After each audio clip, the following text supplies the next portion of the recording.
지식은 교만하게 하며 사랑은 덕을 세운다.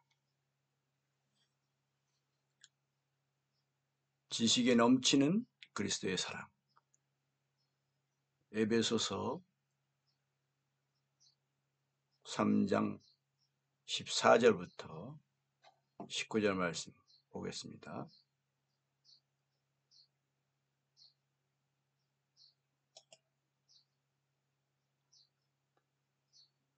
이러므로 내가 하늘과 땅에 있는 각 족속에게 이름을 주신 아버지 앞에 무릎을 꿇고 비노니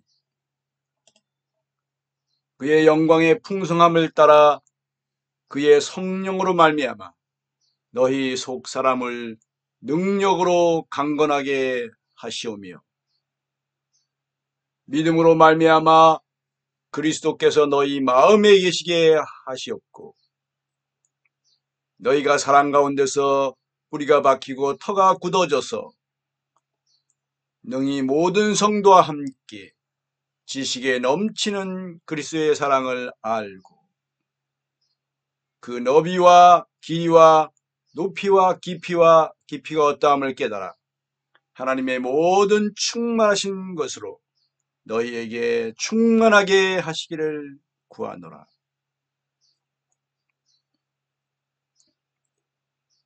사도 바울의 기도입니다. 에베소 3장에 있는 사도 바울의 기도인데요. 그 사도 바울의 기도 속에 지식에 넘치는 그리스도의 사랑을 알게 해달라고 그러한 기도의 내용이 있습니다. 지식에 넘치는 그리스도의 사랑.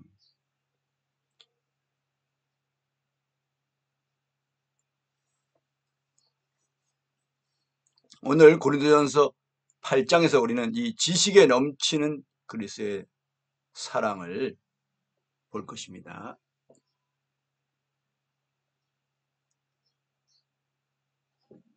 고린도전서 8장으로 갑니다.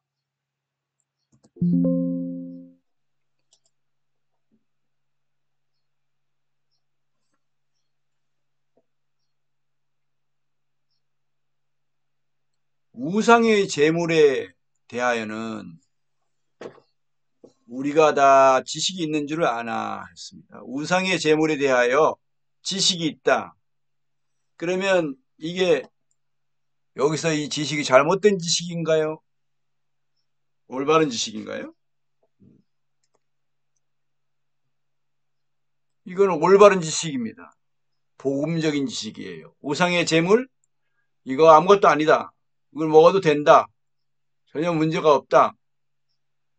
이것입니다. 신약에 와서는.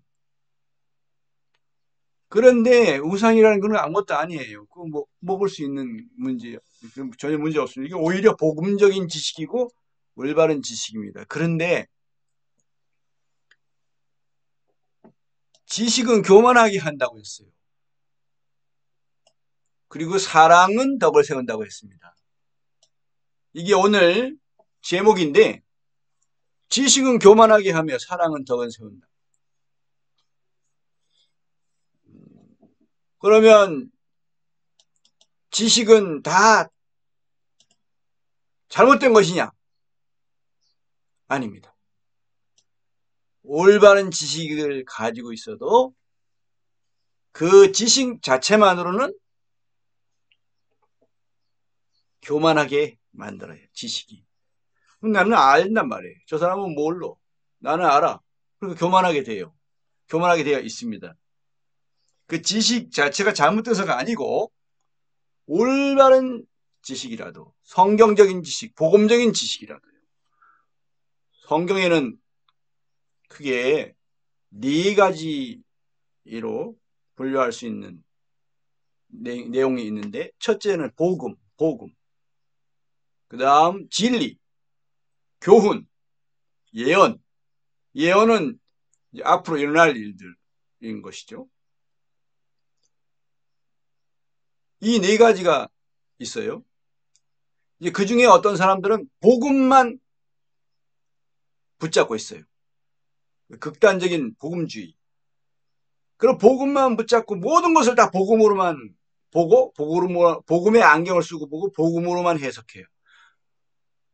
그러니까 진리는 복음으로만 해석해서는 안 되는 진리들이 있는데 교훈도 그렇고 또 예언도 그렇고 그런데 너무 복음으로만 하다 보니까 진리도 다 복음으로 그것이 결국은 왜곡이 돼버리는 거죠. 그런 경우가 생기고 어떤 사람은 진리를 교리로 가르치고 하는데 복음에 대해서는 너무 약해.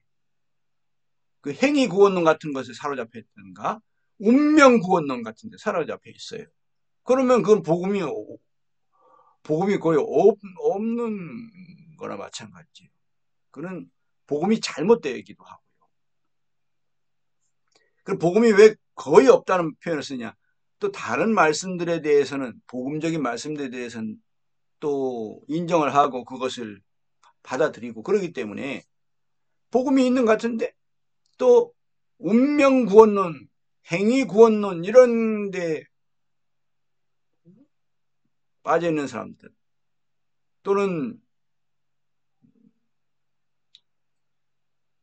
예전 어떤 세례를 받으면 다 이미 된 것이라든가 무슨 학습 문답, 세례 문답 이런 걸 통과하면 이미 다 구원받은 것이라든가 또는 물세례를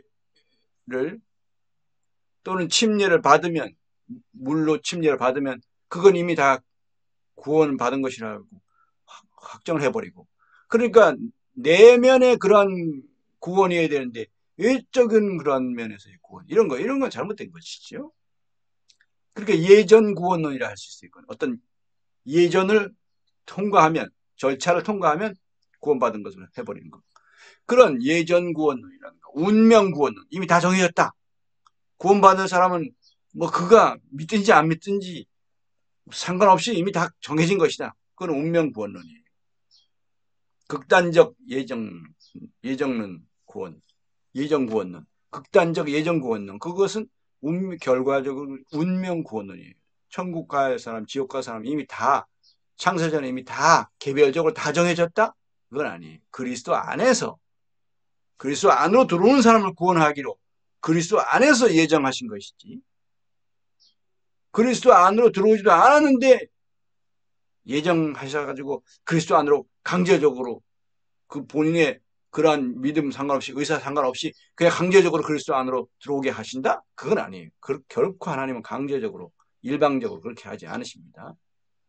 구원의 길을 다 열어놓으시고 사람이 구원받도록 그렇게 하시는 것이지 하나님이 강제적으로 억지로 사람의 의지를 무시하고 그렇게 구원하시지 않거든요. 근데 극단적 예정론자들은 결국 그렇게 주장하는데 그건 운명 구원론이에요.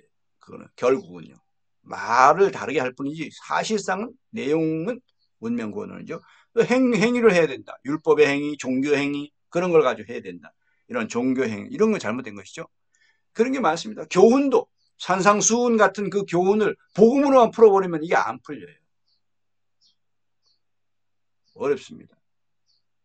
그리고 이 예언적인 거 앞으로 올 대환란이라든가 또 예수님의 재림 또 어린 양의 혼인잔치 1000년 동안 예수님이 이 세상 나라가 우리 주와 그 그리스도의 나라가 되어 그가 세수도록 왕노릇 하시리라는 그 1000년 동안 왕노릇 하시는 그 나라 1000년 동안 그리스도와 함께 왕노릇 한다든가 첫째 부활이 있고 나중에 또 부활이 있다든가 이런 건 예언적인 거거든요. 또 상을 주신다. 각 고울 5고울 10고울 그렇게 다스리게 하시는 그런 상을 주신다는 이런 것이 예언적인 것인데 그런 것에 대해서 모르거나 그런 것을 전부 다 그냥 상징으로 바꿔버리거나 이런 경우 많아요. 그러니까 복음, 진리, 교훈, 예언 이것에 대해서 올바른 지식을 갖게 되는 것이 필요하죠. 그런데 그런 지식 자체가 사람을 어떻게 하느냐? 교만하게 해요. 그래서 사도 바울도 자기가 받은 계시가 너무 엄청나서 교만해질까봐 하나님이 그 사도 바울 속에 장치를, 교만해지지 않게 하는 장치를 주셨다. 사단의 그 사자. 그래서 가시를 주셨다. 라는 고백을 하게 돼요. 자기가 그것이 떠나가게 해주시길 3번이나 기도했는데 하나님이 내 은혜가 네게 족하도다 말씀하시고 그 가시를 떠나게 하지 않으셨어요. 그가 교만해질 때 그걸 찌르게 하는 거죠. 그럼 그런 낮아지게 하시고 다시 겸손하게 하시고 하는. 왜? 그냥 지식 자체가 교만하게 한단 말이죠. 이건 어쩔 수 없어요. 그래서 어떻게 되냐? 사랑. 이것을 제가 여기 내용에서는 겸손한 사랑이라고 표현했어요. 겸손한 사랑. 이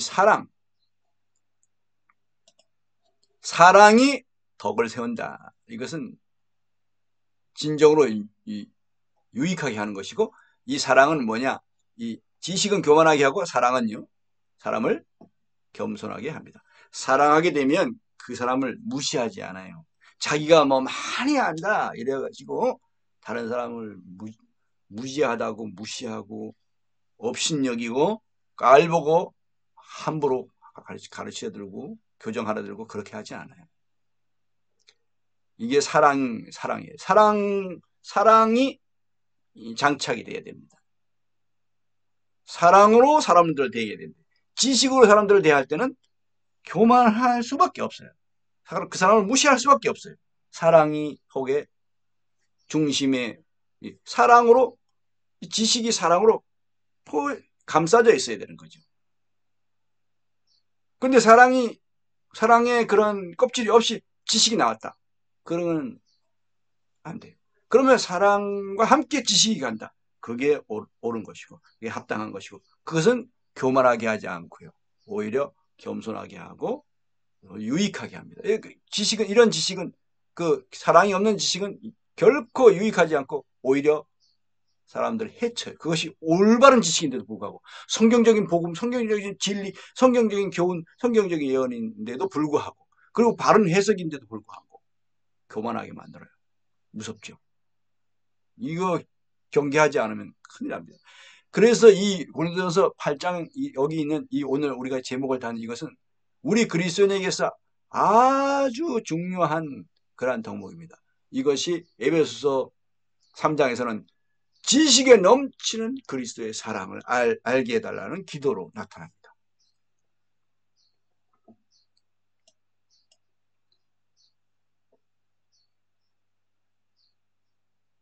오늘 내용은 다 전한 거랑 마찬가지입니다. 지금 13분 정도 내용에서 이미 다 전했습니다. 그런데 이제 좀 더 부연 설명이 이제 이 뒤에 나옵니다. 왜 그렇게 되는지, 어떻게 해야 되는 것인지, 사도 바울은 또 어떻게 행동했는지, 이런 것에 대해서 우리가 부가적으로 배웁니다. 2절 보면 8장 2절, 고린도전서 8장 2절, 만일 누구든지 무엇을 아는 줄로 생각하면 아직도 마땅히 알 것을 알지 못하는 것이요. 진짜 제대로 아는 사람은요, 자기가 제대로 충분히 알고 있다라고 생각을 하지 못해요. 난 아직도 충분히 알지 못한다. 사실 많이 알고 온전히 알고 엄청나게 다양하게 다각도로 창세기부터 요한계시까지 그렇게 속속들이 그렇게 알면 알수록 이상합니다. 내가 더 많이 제대로 알면 알수록 내가 충분히 알고 있다라는 생각을 못해요. 왜 그런가 하면 자기가 그 전에 많이 제대로 알고 있다고 생각했었는데 지나고 나니까 그때 무지했어요. 그 깊이에 있어서. 그 넓이에 있어서. 그 높이에 있어서. 그래서 그게 어떤 부분이야? 이 사랑입니다. 그래서 사도 바울은 지식에 넘치는 그리스도의 사랑이라 하면서 그 사랑의 높이와 깊이와 길이와 넓이에 대해서 그 입체적인 부분을 그는 알았기 때문에 그 부분을 기도했던 거예요. 그걸 알게 해달라고. 다시 한번 에베소서 3장 그의 기도를 보겠습니다. 사도 바울은 이렇게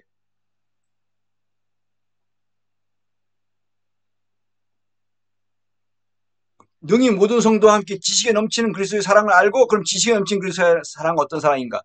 그 넓이, 길이, 높이, 깊이, 이게 뭡니까? 이게 4차원적이고 또 입체적인 거죠. 어떠함을 깨달아야 된다. 깨달아야 된다. 그런데 이거는 점점 깊이 깨닫는 거거든요. 이건 끝이 없습니다. 무한합니다. 물론 그 전보다 오늘 더 깨닫고 또 내일 더 깨닫고 그렇게 점점 더 많이 깨달아가는 부분이 있어요. 그러나 끝이 없거든요. 그래서 감히 이걸 알면 알수록 넓이가 내가 그 사랑의 넓이를 내가 조금 더 알았는데 전에 비하면 훨씬 많이 알게 되고 그 전에는요. 그럼 훨씬 적게 알았다는 걸 알 수 있죠. 이 깊이와 넓이와 깊이와 높이와 깊이, 길이와 높이와 깊이 이렇게 입체적으로 무한한 그 사랑이 지식에 넘치는 그리스도의 사랑입니다.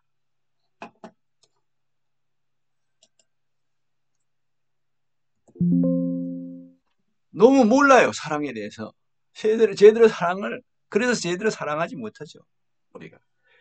그래서 지식은 교만하게 하며 이러한 사랑이 없는 지식에 넘치는 그리스도의 사랑이 없는 상태에서는 그 지식은 다른 사람을 어떻게 되냐? 다른 사람에게 유익을 주지 못하고 오히려 해를 끼치고 다른 사람을 실족하게 하고 다른 사람과의 그런 거룩한 그런 사귐을 갖지 못하게 해요. 이 사랑이 있어야 되거든요. 그러면 사랑만 있으면 되냐? 아니요. 지식이 있어야 그 사랑의 그 너비와 그 길이와 높이와 깊이 이 부분에 있어서 점점 그 알아야 되잖아요. 지식에 넘친 그리스도의 사랑을 알게 해달라는 거. 이것 또한 지식인 거죠. 그래서 지식이 점점 증가하면 올바른 지식이 증가할 때 이 사랑도 또 증가하는 부분이 있습니다. 그리고 만약 누구든지 무엇을 아는 줄로 생각하면 이게 아는 게 아니더라는 거죠. 내가 알아가면 알수록 알아야 할 부분이 점점 커지기 때문에 점점 모르는 사람이 돼요. 실제로 알게 된 것은 더 많은데 그러고 나서 보니까 알아야 할 부분이 더 많아진 거예요. 그러면 상대적으로는 내가 더 적게 아는 것이 돼요. 그래서 교만해질 수가 없습니다. 이 사랑을 알게 되면 사랑에 대해서 사랑의 그 너비와 길이와 깊이와 높이를 알게 되면 점점 겸손해지게 돼요. 아직도 마땅히 알 것을 알지 못하는 것이 진짜 알게 되면은 점점 자기가 안다고 생각을 못해요. 너무 모른다. 그런 생각을 하게 되고 나는 안다. 이렇게 되면 그 사람은 아직 너무 모르는 거죠. 이 마땅히 알 것이 뭘까요? 사랑입니다.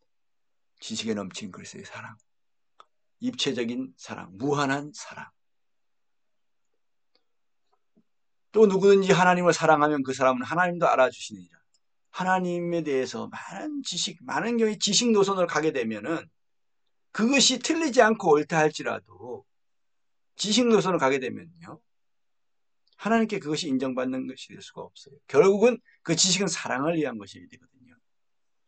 그 사랑으로 나타나야 되거든요. 사랑보다 하위 개념입니다. 이게. 그런데 사랑을 상위 개념, 지식을 상위 개념으로 놨을 때 그렇게 되면 그것은 하나님 앞에서는 결코 합당치 않죠. 저도 한때 그런 길을 걸었습니다. 지식의 노선에 속아서 지식 노선에 거기에 속았을 때가 있어요. 나중에 알고 보니 이건 아니다. 제가 그래서 어떤 분한테 그런 말 했어요. 난 여기서 지식을 많이 얻었다. 그거 고맙게 생각한다. 그러나 나는 여기서 사랑은 배우지 못했다. 그리고 앞만 봐도 사랑을 배울 수가 없다. 그런데 다른 곳에 보니까 거기에 사랑이 있더라. 나는 거기서 사랑을 배워야 되겠다. 그래서 제가 그곳을 떠나서 그 사랑을 배운 곳으로 옮겨갔습니다. 그 선배가 처음에는 저를 이해 못했었어요. 1년 선배가. 그런데 나중에 제가 그렇게 말했을 때 그곳을 떠나서 다른 곳으로 가는 것에 대해서 이해를 해 주었어요. 무슨 말인지 알겠다고, 인정한다고, 그 말을 인정한다고 이야기해 주더라고요. 8장 4절, 그러므로 우상의 재물을 먹는 일에 대하여는 우리가 우상은 세상에 아무것도 아니며 또한 하나님 한 분밖에 없는 줄 아노라. 이거 올바른 지식이잖아요. 우상의 재물에 관한 거. 우상의 재물 뭐예요? 우상이라는 게 뭐 사실 그 뒤에 뭐가 있어요? 아무것도 없어요. 그냥 우상 덩어리 그건 뭐야? 아무것도 아니죠. 우리는 우상은 세상에 아무것도 아닙니다. 그게 맞는 지식이에요. 옳은 지식이에요. 하나님 한 분밖에 없어요. 그러니까 여기서 하나님은 뭐냐면 사람이 경배해야 될 대상은 하나님 한 분밖에 안 계신다는 겁니다. 살아있는 사람도 돼서는 안 되고 어떤 영적인 존재가 돼서도 안 되고 어떤 가상의 어떤 존재 이것이 절대 되면 안 되는 거예요. 경배의 대상이 돼서는 안 된다는 뜻입니다. 여기서 하나님은. 비록 하늘이나 땅이나 신이라 불리는 자가 있어 많은 신과 많은 주가 있으나 그래 어떤 신학자들이요 참 무서운 건데 이 종교다원주의를 가진 종교다원주의 입장에 있는 이 신학자 그 기독교 신학자들입니다. 요것만 딱 떼가지고 많은 신과 많은 주가 있다고 성경에서 말했다 이거예요.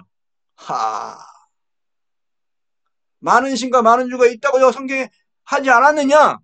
신이 많이 있다. 이게 다신론자들이에요. 기독교 신학자들 중에 이 다신론자들이 있어요. 그래서 종교다원주의가 거기서 나오게 되는 것인데 또 종교다원주의는 여기 다신론하고는 좀 다르지만 어떤 신에 도달하는 길이 여러 개가 있다. 그래 불교로도 해가지고 길로도 가도 되고 다 그 진리에 이르고 구원에 이르는 이 종교가 다 모든 종교는 다 그렇게 결국은 진리를 얻고 다 구원을 받게 된다 하는 이게 종교다원주의인데 여기 많은 신과 많은 주가 있다는 거하고 완전히 별개는 아니죠. 그러면서 여기 많은 신과 많은 주가 있다 이렇게 해석을 해. 그럼 앞에는요. 비록 하늘이나 땅이나 신이라 불리는 자가 있어 라고 하잖아요. 신이라 불리는 자가 있다는 것이지 그것이 많은 신과 많은 주가 있다는 것이 아니라 사람들이 있다고 믿는 많은 신과 많은 주가 있다는 것이지 실제 존재한다는 뜻은 아니잖아요. 그런데 그걸 그렇게 해석해요. 그럼 이걸 눈을 감고 성경을 그렇게 해석해가지고 그게 하나의 신학의 하나 학파로 형성해버리는 거죠. 얼마나 무섭습니까 이게. 분명히 여기 하나님은 한 분밖에 없는 줄 아노라라고 분명히 여기 제시했잖아요.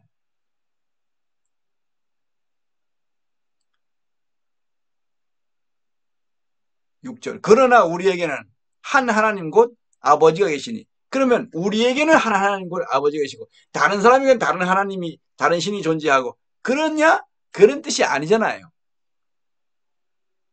우리가 믿는 이 한 하나님 이분만이 실제 경배의 대상이지 결코 다른 경배의 대상은 있지 않다, 없다, 존재하지 않는다라는 뜻입니다. 이 전체 내용이. 그럼 전체 내용을 해야 되는데 중간에 딱 한 구만 딱 떼가지고 그런 주장을 잘못된 해석을 하고 주장하고 이건 정말 위험한 겁니다. 만물이 그에게서 났고 우리도 그를 위하여 있고. 여기 이제 중요합니다. 우리가 한 하나님 곧 아버지가 계시니, 이제 그게 바른 신앙인 거예요. 이게 우리 바른 신앙을 갖게 된 우리에게는 뜻이죠. 이런 뜻이죠. 여기 생략된 거죠. 올바른 신앙을 가진 우리에게는 한 하나님 곧 아버지가 계시니 만물이 그에게서 났고 창조주입니다. 그러면 스스로 계신 아버지, 아들, 성령님을, 아버지 하나님, 아들 하나님, 성령 하나님을 제외한, 이분은 스스로 계신 하나님이시죠. 유일하신 참 하나님. 그리고 만물이 그에서 났다 그러면 모든 것들은 그 외에 하나님 말고 존재하는 모든 것들은 다 하나님에게서 났다는 뜻입니다. 그래서 만물이라고 할 때는 모든 것이. 우리도 그를 위하여 있고. 그럼 모든 존재가 하나님을 위해 존재하는 것이죠. 하나님이 만드셨기 때문에.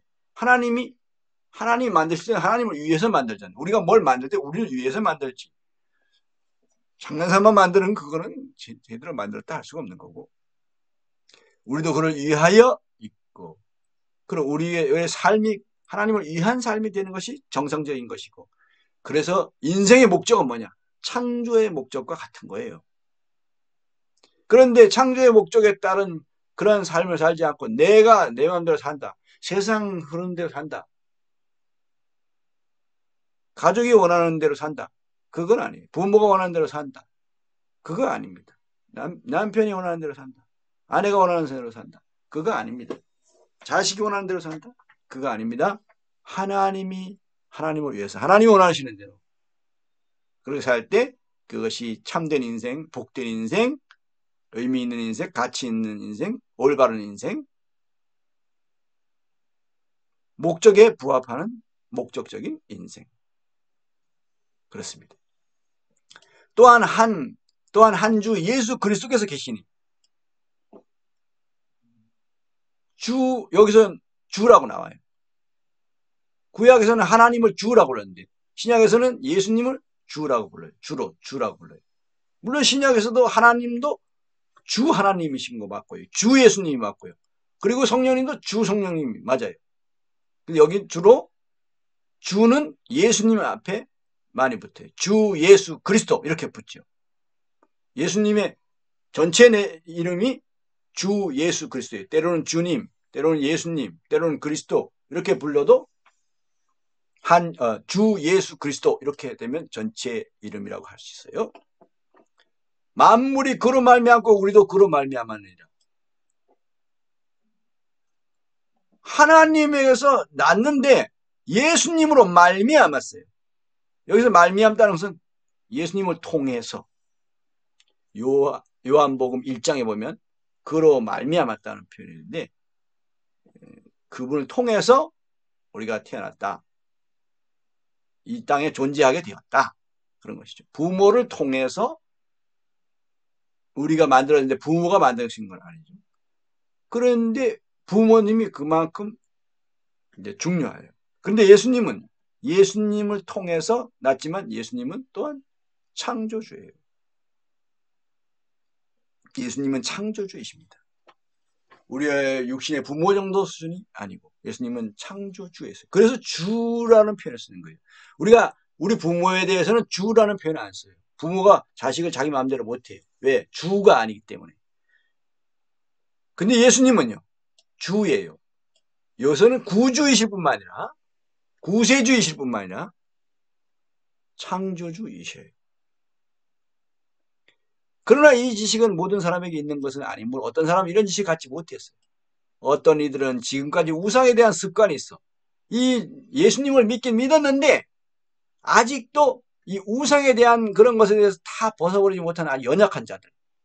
우상의 제물로 알고 먹는 거로 그들의 양심이 약해지고 더러워지는 자.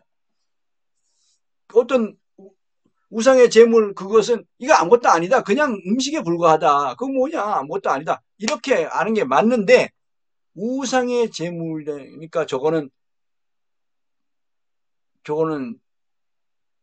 우상에 참여한 건데 어떻게 저걸 먹냐. 저거 먹으면 더러워지는 거 아닌가.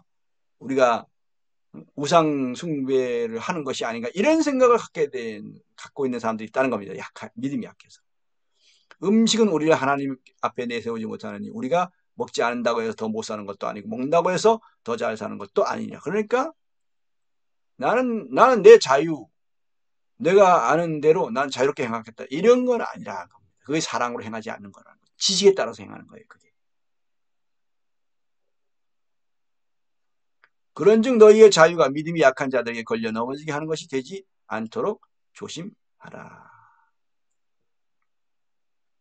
지식 있는 네가 우상의 집에 앉아 먹는 것을 누구든지 보면 그 믿음이 약한 자들의 양심이 담력을 얻어 우상의 재물을 먹게 되지 않겠냐. 그러니까 우상의 재물 사실 아무것도 아닌데도 그 사람들은 우상의 재물이 뭔가 더러운 것이고 이것을 먹으면 안 된다는 그런 생각을 가지고 먹으니까 이게 죄가 되는 거죠. 그게 그 사람을 해를 끼치는 거예요. 그러면 내 지식으로 그 믿음이 약한 자가 멸망하나니 얼마나 무섭습니까? 이건 이 멸망까지 한다는 거예요. 그는 그리스도께서 위하여 죽으신 형제라. 그리스도께서 위하여 죽으신 형제. 이같이 너희가 형제에게 죄를 지어 그게 죄 짓는 거라는 거죠. 그 사람이 실족하게 되고 멸망하게 되는 그것은 결국은 그를 우상숭배에 빠지게 하는 것이 되는 거예요. 그런 큰 죄죠. 그 약한 양심을 상하게 하는 것이 곧 그리스도에게 죄를 짓는 것이냐. 그 형제에게 죄를 짓고 그리스도께 죄를 짓는 것이다. 올바른 지식이 오히려 죄를 짓게 만들었다는 거죠. 사랑이 없을 때 이렇게 되는 거죠. 그러니까 지식은 교만하게 할 뿐만 아니라 죄를 짓는 것이 될 수도 있어요. 지식만 가지고 있을 때는. 그래서 지식 노선만 가져가고 지식만 강조하고 온통 지식 할 때 사랑이 빠질 때 거기에는 큰 문제가 발생되는 것입니다. 그래서 저도 지식 노선에서 그 길을 가다가 이것이 아니라는 것을 보게 된 후로 그 지식 노선에서 떠났어요. 그러면 지식을 다 버렸느냐? 아니요. 잘못된 지식은 버렸지만 바른 지식은 성경적인 지식은 올바른 지식은 그건 가지고 있습니다. 그럼 뭐냐? 사랑의 노선을 더 중심으로 가면서 그 지식은 가지고 있는 거예요. 그래야 그 지식이 유익하고 유용하고 다른 사람에게 그게 도움을 주고 은혜를 끼치는 거예요. 그러지 않으면 오히려 해롭게 합니다. 그래서 사도 바울은 그러면 어떻게 했느냐?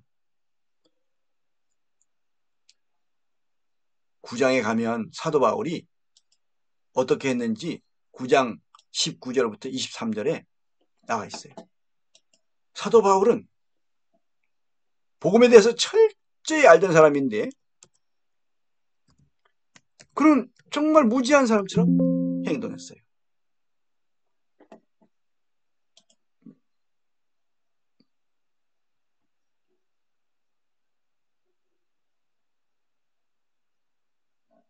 (19절) 내가 모든 사람에게서 자유로우나 스스로 모든 사람에게 종이 된 것은 더 많은 사람을 얻고자 하며 사람의 종이 되지 말라고 가르쳤고 그리고 사람의 종이 되면 우리는 안 돼요.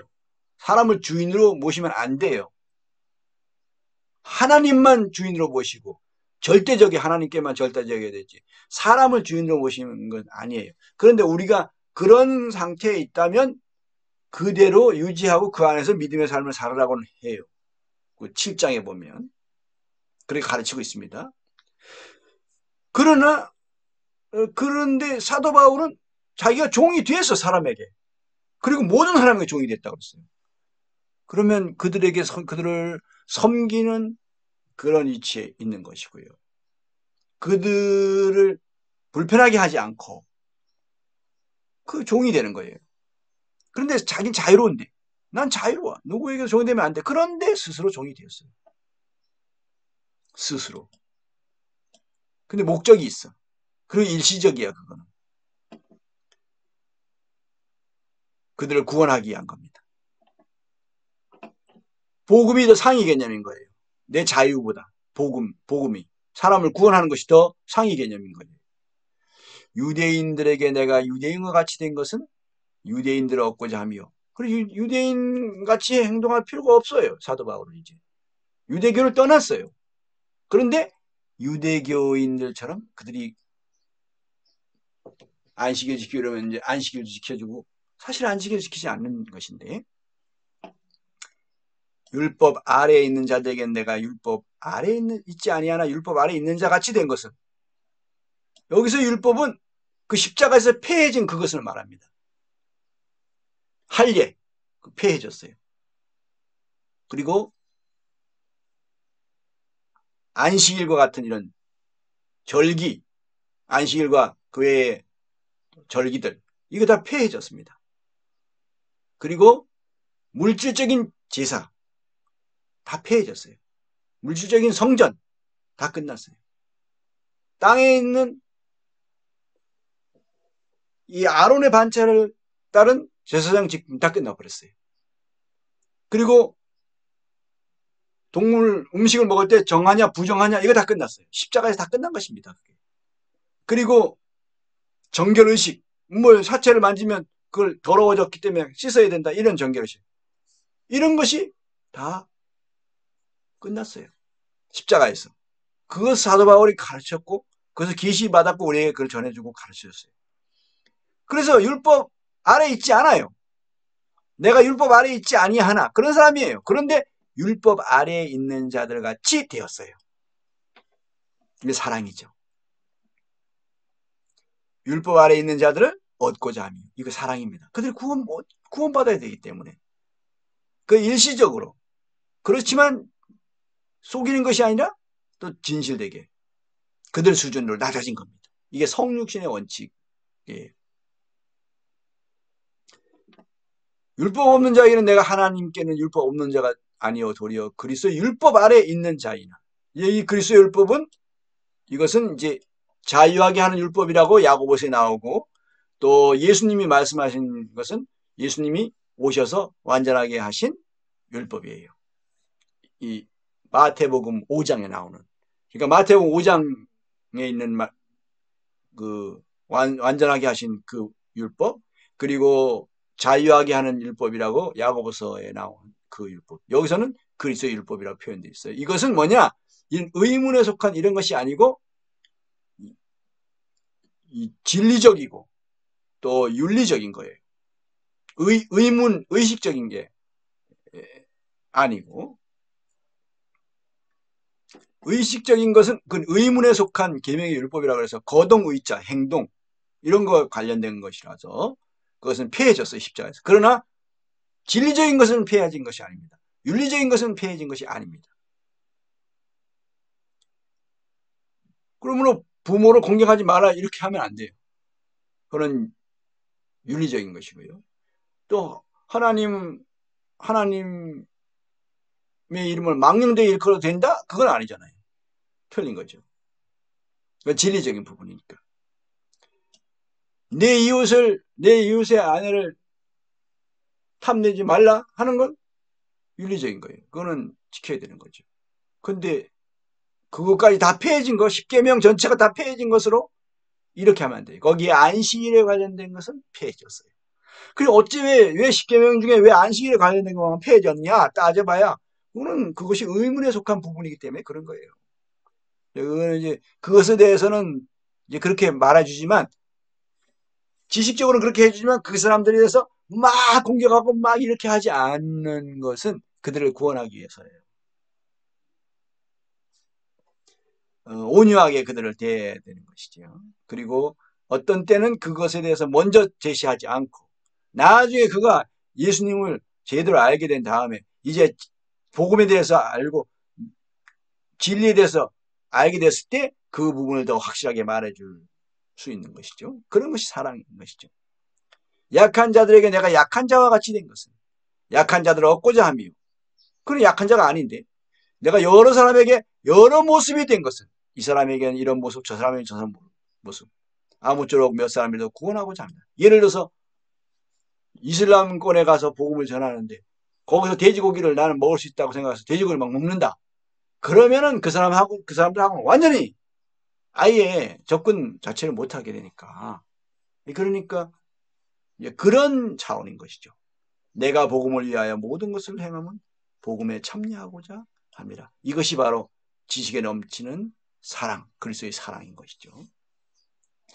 그러면 여기서 우리가 조심해야 될 것이 무엇이냐.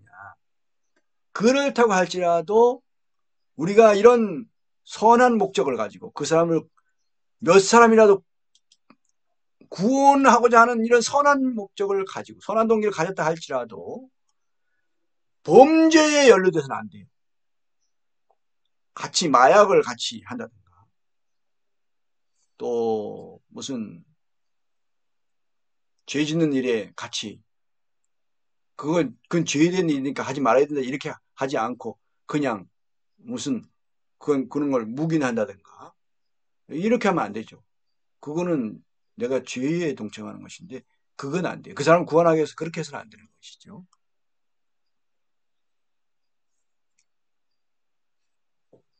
그 제지하지 않은 죄도 있잖아요. 그 말리지 않은 죄, 모른 척한 죄, 그런 죄도 거기에 동참하면 안 되고 또 우리가 이성적으로 또 접근하면 안 됩니다. 어떤 어떤 사람을 구원하기 위해서 자기가 그 사람하고 결혼한다는데 그 결혼해가지고 그 사람을 구원을 할 수도 있지만 못할 수도 있는 거예요. 그러면 어떻게 됩니까? 평생 불신자하고 결혼함으로써 평생 믿지 않는 자와 멍해를 같이 하지 말라는데 멍해를 같이 해가지고 그 어떻게 했습니까? 그럼 완전히 인생이 목표가 다르고 목적이 다르고 그런데 시체하고 같이 묶어놓는 형벌을 자기가 자처한 거랑 같은 거예요. 그건 안 되죠. 핑계대는 사람도 있어요. 자기가 돈 때문에 돈 많은 남자랑 돈 많은 여자랑 결혼하면서 내가 그 사람 결혼해서 그 사람 구원하기 위해서 내가 그 사람 결혼한다. 안 돼요. 그건 아닙니다. 그건. 그리고 또 정치적으로 접근하기 위해서 그런 건 안 되죠. 그 사람을 보수적인 사람을 구원하기 위해서 내가 그 정당에 가입해서 그 정당 활동을 한다든가 그렇게 되면 안 돼요. 왜? 다른 정치적인 그런 입장에 있는 사람들을 나중에 만나게 될 때 그건 완전 적대감이 생기는 거거든요. 그래서 교회 안에서는 이 정치가 들어오면 안 됩니다. 교회 안에. 그건 우리 막아야 됩니다. 그것이 아무리 자기가 옳은 것이고 아무리 그렇다고 개인적으로 그렇게 어느 정도 그런 걸 자기가 선호할 수 있어요. 난 이게 이쪽에 진보적으로 난 더 필요하다 본다. 난 보수적으로도 필요하다 본다. 이렇게 그런 것은 가질 수가 있지만 그것이 행동으로 나타나가지고 이렇게 하면 안 됩니다. 이성적으로나 정치적으로나 그렇게 하지 않도록 해야 되고 또 우상숭배를 참여하거나 하면 안 돼요. 우상숭배. 우상숭배하는데 거 같이 가서 우상숭배한다? 같이 절에 가가지고 거기 가서 불상 앞에서 같이 절한다? 이런 거는 안 되는 거예요. 그리고 성경 말씀을 배신하는 그런 행동을 우리는 하면 안 됩니다. 그런데 이렇게 이런 걸 하지 않으면서 뭔가 낮아져서 그 사람 수준에 나 자신을 낮추는 거. 그럼 예수님은 죄를 짓지 않으셨지만 말씀이 육신이 되셨어요. 아주 육신은 뭐냐? 이 타락한 몸을 입으신 거예요. 그러나 그분은 죄는 짓지 않으셨어요. 이 원칙이죠. 이 성육신의 원칙. 그분은 이 땅에 살면서 인간의 그러한 나약한 삶을 이 인간의 나약한 그런 위치 사실 창조주가 완전히 모든 것에 자유로운 분이 이 제한을 받고 사셨잖아요. 그럼 저분이 진짜 하나님이야? 그렇게 의심받을 정도로 그렇게 사셨잖아요.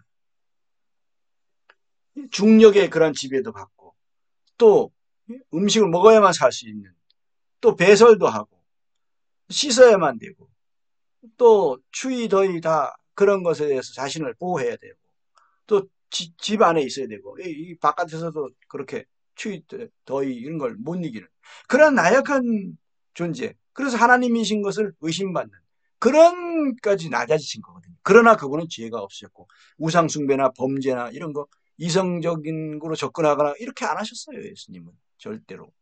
그리고 이 이념에 휩쓸리지 않으셨어요. 정치적으로. 진보적이지도 않고 보수적이지도 않았어요. 예수님은 정치적으로 그렇게 하지 않으셨어요. 우리는 오직 하나님이 왕이 되시는 것, 하나님이 절대적인 통치자가 되시는 것만 우리는 받아들이는 사람이죠.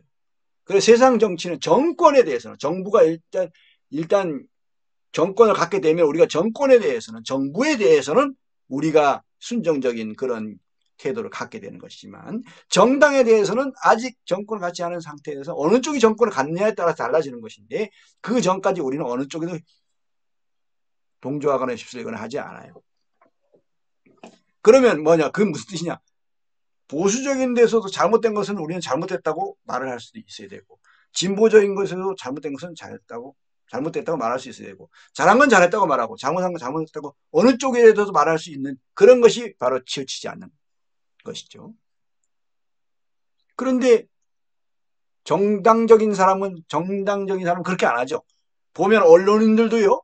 보면 계속 보수적인 건 틀린 것에 대해서도 말도 하지 않고 틀린 것을 틀렸다고 말을 안 해요. 다 옳다고만 해요. 언론인인데도 불구하고 왜 나중에 자기가 정치에 나갈 거라든가 그쪽 이쪽 그 보수 진영 쪽에서 자기는 뭔가 거기에 일자리도 생길 수도 있고 이제 이런 것 때문에 그런 거죠.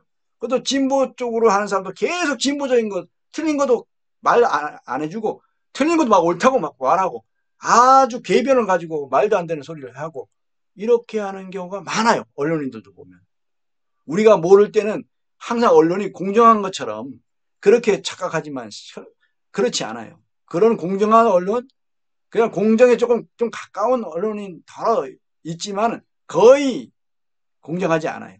거의 치우쳐 있어요. 보수 쪽으로, 진보 쪽으로 아주 이렇게 거의 갈라져 있어요.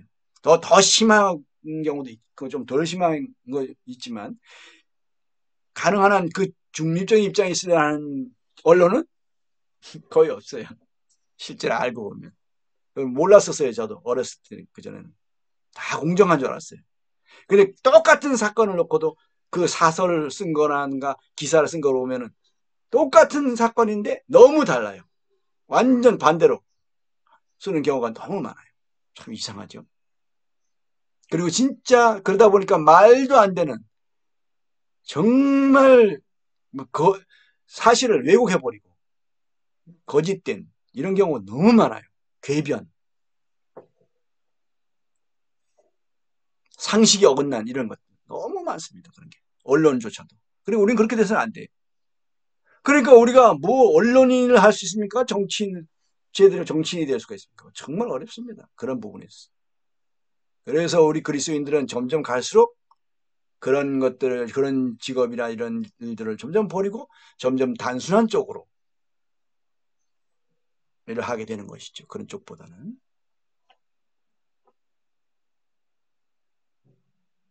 어느 쪽을 편을 들어야만 하는 그런 것들은 점점 없어지게 돼요. 심지어 변호사들도 보수적 진보 변호사, 진보 쪽 변호사가 있고요. 판사들도 그러면 안 되는데 판사들도 그러고 검사들도 그러면 안 되는데 검사들도 그러고 경찰들도 그러면 안 되는데 경찰들도 그러고 이런 경우가 있다 이거죠. 교사들도 그러면 안 되는데 교사들도 그러고. 우리는 그런 길을 가면 안 되죠.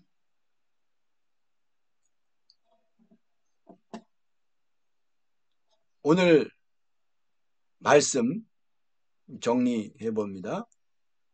지식은 교만하게 하며 사랑은 덕을 세운다.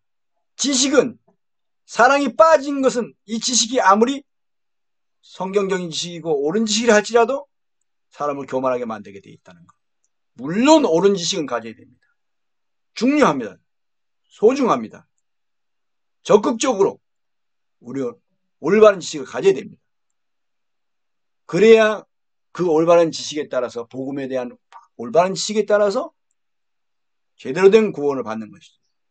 그러면 구원을 받았다 해도 그건 잘못된 구원, 그건 구원도 아닌 것이죠. 사실 지식이 잘못되면. 그것이 로마서 10장에 있는 말씀입니다. 그래서 이 옳은 지식이 진리에 대한 거, 복음에 대한 거, 진리에 대한 거, 그 다음에 교훈, 산상수훈 같은 교훈에 대한 거, 예언에 대한 거, 올바른 지식 갖는 거, 올바른 해석 대단히 중요합니다. 그러나 사랑이 없으면 아무것도 아니라고 한 것처럼 지식에 넘치는 그리스도의 사랑을 알고 사랑의 태도로 사랑의 동기로 사람들을 대해야 된다는 거죠.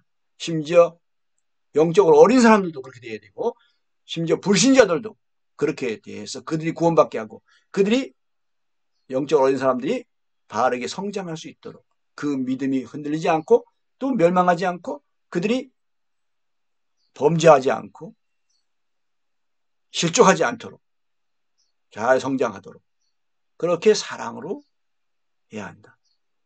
이것이 이렇게 교훈이지만 우리가 이거 듣고 좀 알게 되었지만 이게 우리가 안다고 할 수 있나요?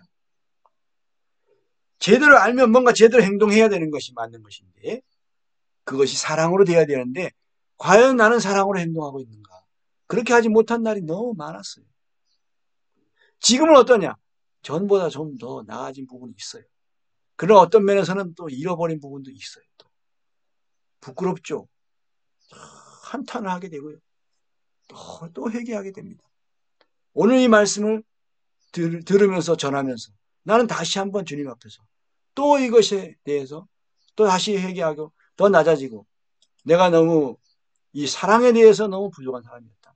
난 지식에 대해서는 좀 더 적극적이었지만 지식을 얻는 데 있어서는 사랑을 얻는 데 있어서는 사랑을 알아가는 데 있어서 그 길이와 넓이와 높이와 깊이가 어떤 것을 깨달아 아는 일에 있어서는 그리고 하나님의 모든 풍성한 것으로 내 안에 더 풍성하게 채워지는 이런 면에 있어서 나는 부족했다. 이것을 오늘 더 보게 되고 더 이 사랑에 대해서 더 알게 기도하게 되고요. 더 인식하게 되고 더 내가 주님 앞에 더 낮아지게 되고 자신을 낮추게 되는 것이죠. 우리나라에 여기 술 마시는 그런 문제가 있습니다. 술 마셔도 돼요, 우리는. 술 마시지 말라는 건 아니에요. 독주를 마시지 말라는 게 성경에 있어요. 독주. 그러면 술은 마셨느냐? 성경에서 술을 마셨어요. 와인, 포도주. 포도주는 그냥 음료로 계속 마셔왔던 거예요. 그런데 그 포도주를 마실 때 그것을 술 마시는 것을 마시지 않았어요. 그냥 음료로 마셨어요. 물 대신 음식 먹을 때 물 대신 그렇게 마시는 음료수로 마셨어요. 술 마신다 이런 게 아니고 술 취하기 위해서 뭔가 알딸딸한 그런 기분 이것이 아니었단 말이죠. 그런데 술 마신다 그러면 이거 와인을 마셔도 그것은 술 마시는 것이 되는데 음주가 되는 거예요. 음료가 아니고 음료수가 아니고 음주가 되는데 그걸 마실 수 있습니다. 그런데 한국에서는 진정한 그리스도인들은 술을 마시지 않는다. 마시면 안 된다. 이렇게 되어 있어요. 그래서 사실상 그런 입장에서는 술을 안 마시는 게 맞아요. 그런데 서양에서는 술을 마십니다. 꽤 많이 마시기도 하고 그래요. 그래서 한국에 와서도 그냥 술 자유롭게 마시는 그런 경우도 있어요. 그래서 제가 어떤 모임에 갔는데 공동체 모임에 갔는데 술을 줬어요. 저한테. 자기들도 마시면서. 맥주 그때 맥주였는데 맥주를 막 마시면서 저한테도 술을 권했는데 제가 난 술 안 마신다고 그래서 안 마셨어요. 그랬더니까 저분은 거룩해서 술을 안 마시고 나는 거룩하지 않아서 술도 막 마시고 그런다고 이러면서 그랬어요. 그런데 그러면 나는 거기서 그럼 어떻게 해야 될까? 술을 마실 수도 있어요. 그 자리에서는. 거기는 다 술을 마셔야 된다고 생각하는 사람들이 앉아 있었으니까. 그런데 오히려 내가 술을 안 마시는 것이 거기서는 또 맞는 게 왜냐하면 나는 음료로서는 마신다 그러면 마실 수도 있었어요. 식사하고 나서 끝에 한다 그러면. 그렇게 마신 적도 있었고. 그런데 거기서는 그 음식 다 먹고 상관없이 술 마시는 분위기였어요. 술 마시는 분위기. 그래서 마시지 않았던 거죠. 그것이 오히려 그들을 돕는 거라고 생각됐어요. 술 마시는 분위기에서 그렇게 뭐 거룩하니 안 하니 막 그 농담하고 이러면서 하는 그건 아니다. 이런 생각이 됐어요. 그래서 술 마시는 부분도 그랬습니다. 그래서 오히려 저는 술을 어떨 때는 마셨고 어떤 때는 안 마셨어요. 그러니까 저 사람은 뭐야, 어떨 때 술 마시고 어떤 때는 술 안 마시는데 이렇게 될 수도 있죠. 그래서 사도 바울은 한 면으로 비난을 받아서 저건 뭐야, 유대교인이 뭐 우리한테 복음을 그렇게 전해놓고 저가 유대교인처럼 저렇게 행동하네. 저 사람은 예수님 믿는 사람인데 왜 저렇게 불신자처럼 저렇게 행동해? 이런 경우가 있었던 것입니다. 사도 바울은. 왜? 그 사람들을 구원하기 위해서. 그 사람들에게 거스른 게 하지 않고 그렇게 했던 것입니다. 그러나 우리가 아무리 그런 구원을 위한 명분이 있다 해서 또 우리가 잘못 이해해가지고 사도 바울 이런 태도를 잘못 이해해가지고 범죄에 연루되거나 우상숭배에 참여하거나 이성적으로 접근하거나 이래가지고요. 그 남자들 복음 전하기 위해서 여자들이 따라갔다가 막 거기서 성적으로 문제가 되고 이런 경우가 있었습니다. 속아가지고. 그런 일들이 실제로 있었어요. 제가 젊었을 때 그런 일들을 봤어요. 참 안타까운 일이죠. 이념에 휩쓸리거나 말씀을 배신하고 이러는 것은 우리가 안 된다는 거. 이것을 그렇지만 사도 바울처럼 이런 사랑의 이런 태도로 우리가 때로는 이런 모양으로 저런 모양으로 사람들에게 나타나는 것이 또 필요하고 그건 성숙한 행동입니다. 그런데 또 그러다 보면 다른 사람이 또 반대편에 있는 사람이 실족할 수도 있기 때문에 그런 부분도 또 우리는 주의해야 되고 이러면서 우리는 지식에 넘치는 그리스도의 사랑을 알아가고 그리고 그 사랑에 따라서 사랑의 동기로 행하고 살고 복음에 그게 바로 참여하는 것이라는 것을 우리가 또 볼 수가 있습니다. 어렵습니다. 우리가 어떻게 안다고 할 수 있나요? 이거 아는 건가요? 모릅니다. 잘 몰라요. 이렇게 듣고도 잘 몰라요. 이렇게 말하는 사람도 잘 몰라요. 그렇게 잘 안다고 할 수가 없어요. 그리고 내가 이렇게 말하는 그것이 내가 그대로 행하느냐 그것도 제대로 못해요. 그래서 어떨 때는 말을 하지 않으려고 하지만 그러나 또 말을 안 하면 안 돼요. 하라고 그러시니까 또 해야 돼요. 그래서 하긴 하는데 그렇다고 해서 이걸 다 내가 행한다는 뜻도 안 되고 또 그렇다고 해서 또 나는 막 자유롭게 막 말만 하고 무책임하게 말만 하거나 그것도 할 수 없어요. 그러면 어떻습니까? 우리는 겸손해야 돼요. 그래서 겸손의 사랑을 여기에 표현했던 겁니다. 자신이 가진 지식이 성경의 복음과 진리와 교훈과 예언에 부합되고 하나님이 보시기에 옳더라도 나의 행동을 보고 믿음이 약한 사람이 실족할 것 같으면 때때로 무지하게 행동하는 것이 겸손한 사랑이다. 그래서 겸손한 사랑, 겸손한이라는 걸 앞에 붙여봤습니다. 우상의 제물, 술, 돼지고기 이런 것들. 사도 바울은 십자가에서 율법 일부가 폐해졌다는 복음에 대해서 가장 확실하게 알고 있었으나 불신자들을 구원하기 위해 그들의 수준으로 절제하며 행동하는 사랑의 삶을 살았다. 그들의 수준으로 절제하며 행동하는 사랑의 삶을 살았다. 그러나 그들의 구원을 위한다는 명분이 있어도 범죄에 연루되거나 우상숭배에 참여하거나 이성적으로 접근하거나 이념에 휩쓸리거나 말씀을 배신하면 안 된다. 이것은 우리가 다른 곳에서 성경의 다른 부분에서 또 우리 체험적으로 보게 된 부분을 3번에서 정리했습니다. 이것을 조금이라도 여기서 뭔가 배우고 여기서 이것을 내가 너무 몰랐구나 이런 부분에서 난 너무 어렵구나 난 너무 무지했구나 이걸 깨닫게 된다면 주님 앞에 나아가서 구하고 그런 귀하고 아름다운 시간들을 갖게 되기를